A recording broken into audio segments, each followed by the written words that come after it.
Can't we just wait a bit? I think he'll wake up pretty quick here. Okay, just seems a little rude. Excuse me, sir. Sir. Welcome back, everybody. Today we're joined by the porter at the Macbeth Castle. We've just learned that Duncan has indeed been murdered by the Macbeths, and there's been a knocking at the gate, which has caused the Macbeths to hurry back to their bedroom. It's the porter's job to answer the gate. That's what porters do. So we've invited him here to the studio to find out more about that. Excuse me, sir. It's very early in the morning, after all. Excuse me.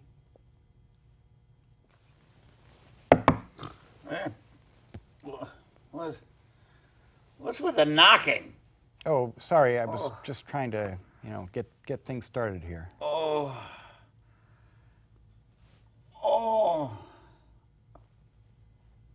If a man were the doorman at the gates of hell,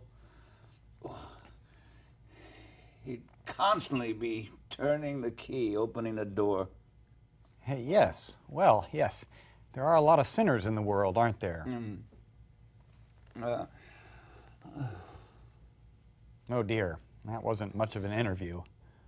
Though it's interesting that he would mention the gates of hell just after the Macbeths have committed the worst crime imaginable, regicide, the killing of a king. Murder itself is pretty bad, of course, but in Shakespeare's day, the king was thought to have been appointed by God himself. For Macbeth to try to make himself king through murder would be a direct challenge to God's power. What's that?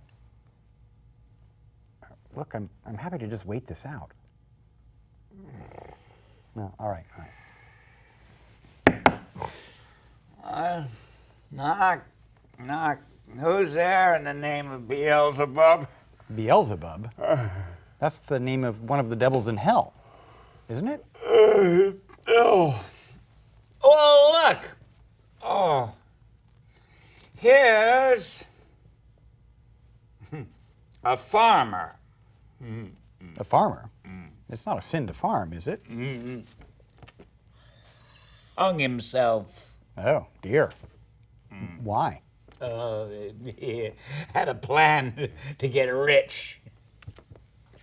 Didn't work out. Oh, that's right. Yes, I have a note about this. Let's see. Oh, yes. There were cases of farmers who would spend all of their money buying up grain, hoping there'd be a famine. Wow, hoping there'd be a famine, so that they could resell all of the grain at a much higher price. It's not very nice.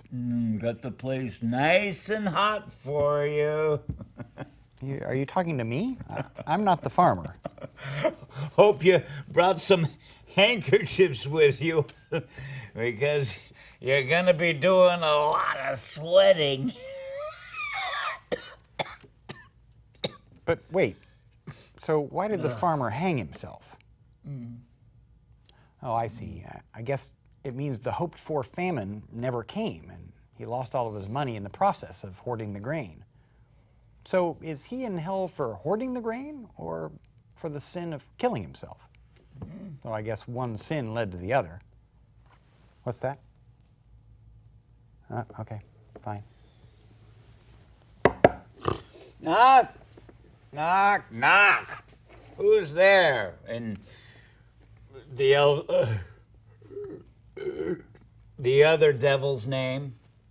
Other devil? Do you mean Satan? Oh, hey, take it easy, buddy. Or Lucifer? I said knock it off! Sorry. So maybe you're not supposed to say those names? Well, looky here. Here's an equivocator. Equivocator? Now, I know that word. Someone who equivocates. If I could toot my own horn for a bit, I scored an 800 on my SAT, and I happen to know the definition of equivocation. So it usually refers to multiple senses of the same word that are used to build to a misleading conclusion. I'll give an example. Let's see. Fascinating. A feather is light. What is light cannot be dark. Therefore, a feather cannot be dark. Get it? So light like the weight and light like the color. Can you go to hell for talking that way? Well, an equivocator can swear in both the scales against either scale. Oh, I see. So you mean the scales of justice. So in this case, it's someone who doesn't really care about justice and can equivocate from either side of the scale to argue against the other side.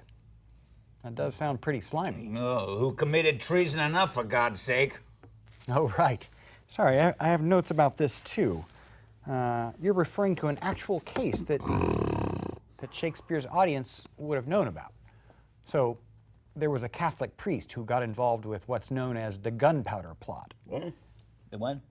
It was a plot to kill a Protestant king, which I suppose is what he meant by treason for God's sake.